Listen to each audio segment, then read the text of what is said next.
ఒకప్పుడు ఒక పచ్చిక బయలులో అడవి అంచున ఒక దయగల ఆవు ఉండేది.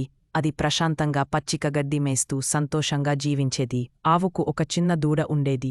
దానిని ఎంతో ప్రేమించేది. ఒకరోజైన ఆకలితో ఉన్న పులి అడవిలోని బయలుదేరింది. అది ఆవును చూసి, ఇది సులభమైన ఆహారం, ఈరోజు నేను దీన్ని తిని ఆకలిని తీర్చుకుంటాను అని అనుకుని నెమ్మదిగా దగ్గరికి వచ్చింది. పులి దాడి చేయబోతుంగా ఆవు ప్రశాంతంగా అంది, ప్రియమైన పులి, నీ శక్తిని నేను ఎదుర్కోలేను. కాని దయచేసి నా దూడకు చివరిసారిగా పాలు తాగనివ్వు. ఆ తర్వాత నేను మాట తప్పకుండా నీ దగ్గరకు తిరిగి వస్తాను. ఆవు నిజాయితీ చూసి పులి అంగీకరించింది. ఆవు ప్రేమగా తన దూడకు పాలు తాగించి, నా బిడ్డా, నేను మాట నిలబెట్టుకోవాలి, తిరిగి పులి దగ్గరకు వెళ్ళాలి అంది. దూడ కన్నీళ్లు పెట్టుకున్నా ఆవు ధైర్యంగా తిరిగి పులి దగ్గరకు వెళ్ళింది. ఆవు ధైర్యం, నిజాయితీ చూసి పులి, ఇంత నిజాయితీ, ధైర్యం నేను ఎప్పుడూ చూడలేదు.